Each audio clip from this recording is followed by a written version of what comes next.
Greenwitch by Susan Cooper, Chapter 12. Cowsel headed from sleep, rumpled pajamas flapping, the children rushed unceremoniously into Merriman's bedroom. "Where is he? Try downstairs. Come on."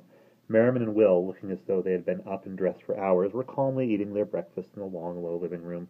As Simon, Jane, and Barney tumbled into the room, Merriman lowered a large, rustling stretch of newspaper and peered at them over a pair of gold-rimmed half-spectacles, perched startlingly on his high-arched nose. He said, looking at the battered leaden cylinder that Jane mutely held out to him, "Ah." Will put down his toast, grinning all over his round face. "Well done, Jane," he said. Jane said, "But I didn't do anything. It just appeared." "You made a wish," said Will. She stared at him. "Aren't we going to open it?" Barney said impatiently. "Come on, Gummery." "Well," Merriman said. He took the small lead case from Jane's hand and set it on the table, dark eyes glittering in his deep-lined face. "Well, now." Jane was still staring. Her gaze flickered between Will and her great-uncle. "You knew I had it. You knew." "We hoped," Merriman said gently. Simon put a finger on the case as if he were saying a prayer. "It's been in the sea so long. Look at it. There's weed and stuff all over it. Won't the water have got in? That would be my fault from last summer. I opened it just once to see what was inside and then closed it again. Imagine if the manuscript's all ruined in there, if I didn't close it tightly enough." "Stop it," said Jane. Merriman took up the case in his long, wiry fingers, and gently he tugged and turned the green-splashed gray metal until suddenly one end of it came away in his hand like a cap. Inside, a small roll of heavy parchment projected from the longer part of the case like a pointing finger. "It's all right," Simon said hoarsely. Hastily he cleared his throat and put his shoulders back, though it was hard to recover dignity in pajamas. Barney hugged himself, jiggling with impatience. "What does it say? What does it say?"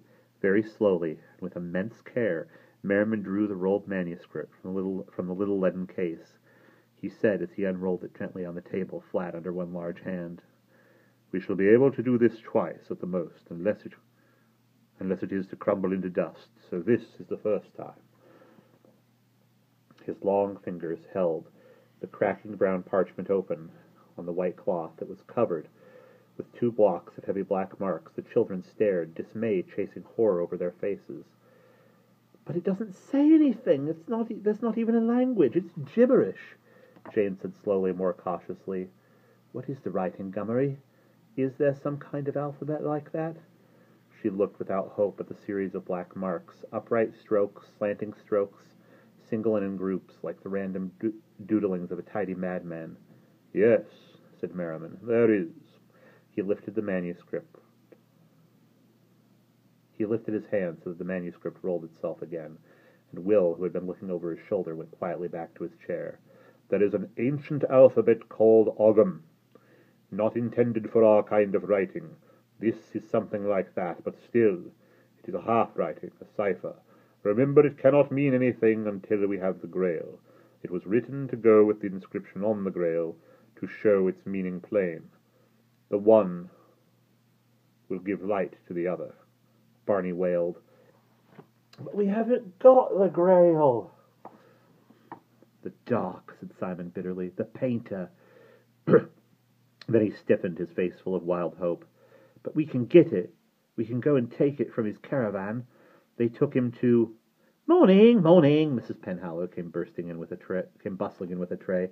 "I heard your voices, my dear, so here's your breakfast." "Super!" said Barney at once. Very gently, Merriman let his newspaper droop over the manuscript in its case. "Well," Jane said, pulling helplessly at her rumpled dressing-gown, "we aren't exactly dressed, but thank you." "My goodness, who minds about that on holiday? Now you just help yourselves and relax, and I'll use the time to do your rooms." Leaving the tray, she bounced out into the kitchen, then reappeared with broom and dusters. When she was safely creaking away up the stairs behind the cottage's connecting door, Simon let out a long breath and burst out again, taut and excited. "They took him to hospital, so we can go to the caravan. He won't be there. Will hissed sharply between his teeth, holding up a hand in warning. A stumbling and mumbling came at the other door into the room, and through it appeared Bill Stanton, yawning, blinking, tying the belt of an improbable dressing-gown striped like a deck chair. He looked at the Drews, covering the last of his yawns. Well, he said, I'm glad someone at least looks the way I do. Simon sat down hard in his chair and began fiercely slicing bread. Barney said, Did you get on all right last night, Mr. Staunton? Will's uncle groaned. Don't talk about it. What an evening. That crazy guy we were taking to hospital ran away. Run away? The room was suddenly very quiet. Mr. Stanton sat down and reached greedily for the teapot. I hope he's all right, he said, but he sure gave us enough trouble. He was as quiet as anything there in the back seat. I'd have sworn he was still out like a light. Never made a sound. Then, when we were about halfway to St. Austell, a very bleak part of the road, something ran out in front of the car, and I hit it. He took a long drink of tea and sighed gratefully. So I stopped and hopped out to take a look. I mean, you don't want to leave an animal in pain, do you? And while I was out there in the dark, this fellow in the back seat jumped up and opened the door on the other side, and was off out over the field before Franny knew what was happening. But he was hurt, Jane said. Could he run? Ran like a hare, said Mr. Stanton, pushing back the hair wisping over his bald head. We could hear him crashing about through hedges, I suppose. We looked for him for quite a while, but we didn't have light, and it's none too friendly out there in bad weather in the dark. So in the end we drove on to St. Austell and told the police what had happened.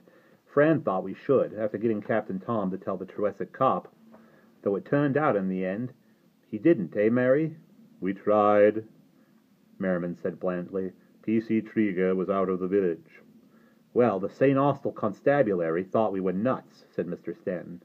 And they were probably right. In the end, we came back very late. He drank some more tea and sighed again.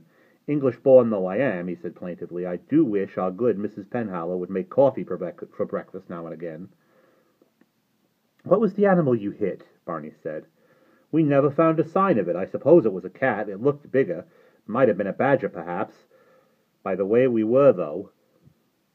Oh, by the time we were through, he chuckled, we decided it was just a good old Cornish ghost. Oh, said Jane faintly. Well, enough of that, Mr. Stanton said. We did our good Samaritan bit, and I presume the guy's all right somewhere. Hey, this is your last day, kids, isn't it? Looks like it's going to be a nice one. Franny was wondering if we could all take a picnic on that big beach on the other side of Kamar Head. That sounds delightful, Merriman said swiftly before they could react. A little later this morning, There's one thing I want to show them all first. That's fine. It's going to take me a while to recover from last night. I don't think Fran's even awake yet. What do you want to show us? Gummery, said Jane, more from politeness than enthusiasm. Oh, Merriman said, just an old farm. And we'll pause there.